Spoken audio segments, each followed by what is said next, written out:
पूरा दिखाई दे रहा है, वो कपड़े हैं। और जो बूढ़ा बना बैठा है कि मैं बूढ़ा हो गया हूँ, वो कभी बूढ़ा नहीं होता, वो अजर अमर अविनाशी है।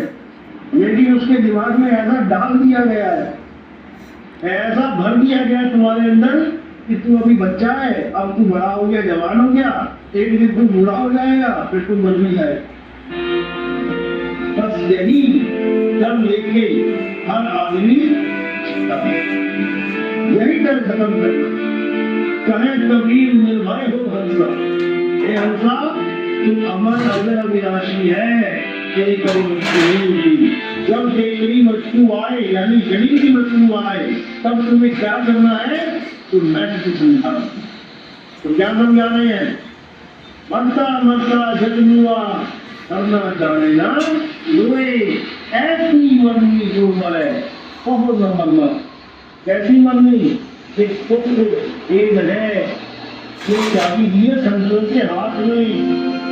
अब दुख भी क्या है कि जो संत तुम्हें विहंगम काल से जोड़ेगा, असल में वही तुम्हें जन्म की चाबी देगा। विहंगम काल बहुत ध्यान से समझना। विहंगम काल होती है पक्षी की चाल। पक्षी जमीन से उड़ा, पक्षी के आसमान से चले, बीच में कोई स्टॉप नहीं, बीच में कोई और स्थान नहीं, सीधा परमात्मा की तरफ। किसी को बोला शब्द निरंतर चाल हमारी, तब कहे कबीर बस हो गई सारी। सुने कपास शब्द झलकारी, पार तो यानी पिंड अंड के पार, सीधे विहंगम चाल से पिंड अंड के पार पहुंचना है। लेकिन गुरुआ लोग क्या करते हैं? नहीं, पहले तुम्हें नाभि में ध्यान करना पड़ेगा। नाभि में गांठ लगी है दांतों के साथ। अरे नाभि छोड़ो, मूल में गांठ लगी है, मूल चक्र से शुरू करो ना। पहली गांठ मूल में लगी है, फिर इंद्रिय में लगी है, फिर जाके नाभि में लगी है। एक तो नाभि से स्टार्ट होना होगा काम, नाभि से सेंटर पॉइंट है हमारा। आप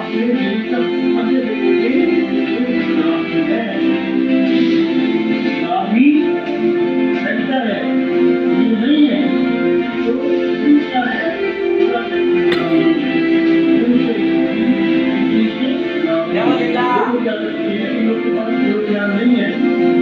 मत जाते, अभी कहीं जाते मत।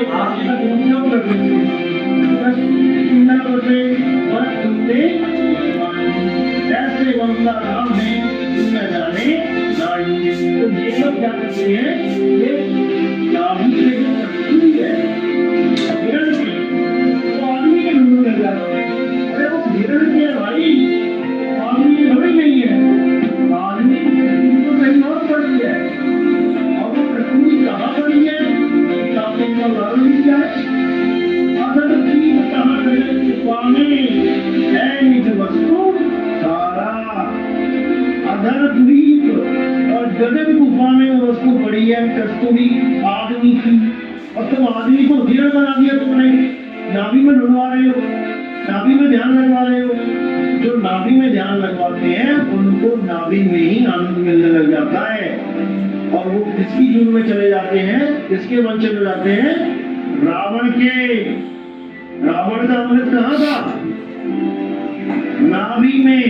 कोई लोटे में थोड़ी नहीं था कि वहां पे लोटा छुपा के रखिए नाभि में। यानी सांकेतिक ज्ञान था कि नाभि में रावण की भक्ति थी, जहां वो भक्ति करता था।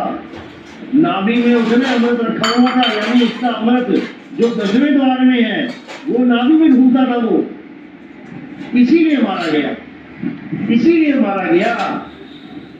तो कहते हैं अमृत के लिए क्या बोला? 9 द्वार नहोदर फीके, रस अमृत 10वें चुईजे। कि 9 द्वार नहोदर फीके, रस अमृत 10वें चुईजे। अब ये लोग नाभि को 10वां द्वार बता देते हैं कि नाभि ही 10वां द्वार है, जबकि नाभि 10वां द्वार नहीं है। नाभि है 12वां द्वार, जिसके द्वारा बच्चे को सारा खाना पीना मिलता है। जब आप गर्भ में थे तब यही नाभि से आपका कनेक्शन जोड़ रखा था। आपको माता के गर्भ में खाना पीना कौन देता था? 9 महीने तुम पल गए बिना मुंह से कुछ खाए, कुछ नहीं खाया तुमने 9 महीना, फिर भी जीवित रहे। तो कहां से मिल रहा है? नाभि से। और जैसे ही बाहर आते हो नाभि से कनेक्शन काट दिया जाता है। अब तुम 2 दिन 3 दिन 5 दिन जी के दिखाओ बिना मुंह से खाए, क्योंकि नाभि से कनेक्शन खत्म। अब मुंह से कनेक्शन चालू। अब दूध पिएगा बच्चा माँ का मुंह से, नहीं तो 5-7 दिन में जयराम जी की हो जाएगी। तो इसी को समझना है, यही मूल ज्ञान है। आपने इस काया में ध्यान नहीं रखना कहीं भी। पिंड यंड के पार सो देश हमारा है, तो इस काया से पार सूरत को रखना है। देह से परे विदेह में सूरत को रखना है। ये देही ज्ञान बताने वाले 36 बैठे हैं यहाँ पे, लेकिन कबीर साहब ने एक ही लाइन में सबको किनारे किया। देही ज्ञान सब जगत बखाने, विदेही ज्ञान कोई बिरला जाने। ध्यान विदे और नाम विदेहा, 2 लख पावे मिटे संदेहा। देही ज्ञानियों को तो रिजेक्ट मार दो पहले ही, जो ये कहते हैं कि गुरु की शक्ल का ध्यान करना पड़ेगा तभी परमात्मा मिलेगा। भूल जाओ, फिर तो सारे आंख वालों ने ठेका ले लिया जो गुरु की शक्ल देख सकते हैं। अंधों को तो फिर परमात्मा मिलेगा ही नहीं, क्योंकि वो गुरु की शक्ल देख ही नहीं सकता, वो तो अंधेरा देखेगा। तो उन लोगों के लिए अगर कोई और सदगुरु है क्या? आंख वालों का कोई और है और अंधों का कोई और है? ऐसा नहीं है। ये आंख वालों का जो गुरु बना बैठा है, ये असल में इंद्रिय ज्ञानी है। ये इंद्रियों से ऊपर नहीं उठ पा रहा, ये अपने आप को चमड़ा मान के बैठ गया है, इसलिए इसको अगला जन्म भी चमड़े का मिलेगा। और जो अपने आप को आत्मा जान लेता है, वो सदा सदा के लिए आत्मा में स्थित हो जाएगा। उसको इस चमड़े की जरूरत नहीं पड़ेगी, क्योंकि वो अपने स्वरूप को जानता है।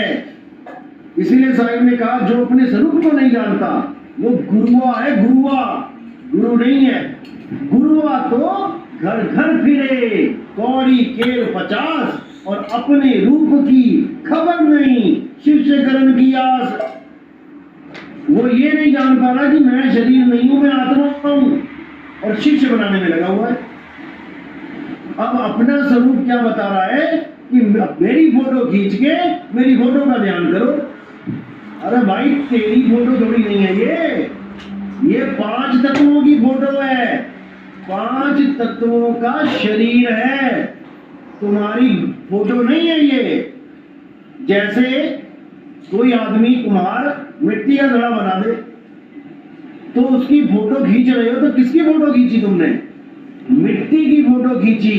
ऐसे ही ये कुम्हार ने जो घड़ा बनाया है, ये 5 तत्व का, तुम अगर इसकी फोटो खींच के कह रहे हो कि इसका ध्यान करो, तो भाई तुम्हें अभी यही नहीं पता कि तुम मिट्टी नहीं हो। इसीलिए सारे गुरु जितने भी बैठे हैं, अपने स्वरूप को ना जानने के कारण खुद को आदमी मानते हैं और चेलों को आदमी और औरत मानते हैं, इसीलिए फंसे पड़े।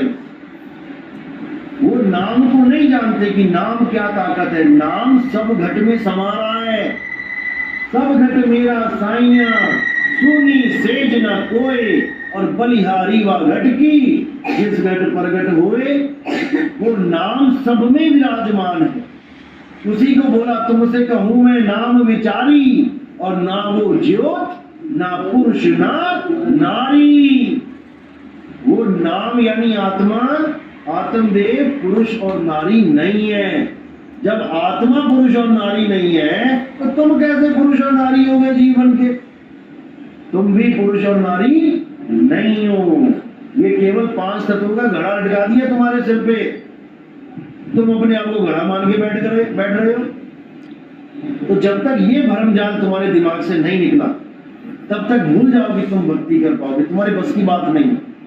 तो सबसे पहले तो खुद को भी विदेही समझो और अपने गुरु को भी विदेही समझो। तुम्हारा गुरु भी देह नहीं है, तुम भी देह नहीं हो। रविदास जी महाराज कोई देह नहीं है जो आदमी की मूर्ति बना के तुम उसकी पूजा कर रहे हो। मीराबाई कोई लेडीज नहीं है कि तुमने उसको कृष्ण जी की मूर्ति पकड़ा के बंजारन बना दिया, गली गली घूम रही है। ये केवल देह है और हम देह से परे आत्मा है। इसीलिए कबीर साहब ने पूरा जोर लगाया आत्मज्ञान के ऊपर। जब लगना चीनोगे आत्म तब लगना मिली है परमात्म। तुम आत्मा को छोड़ के सीधे परमात्मा के पीछे भाग रहे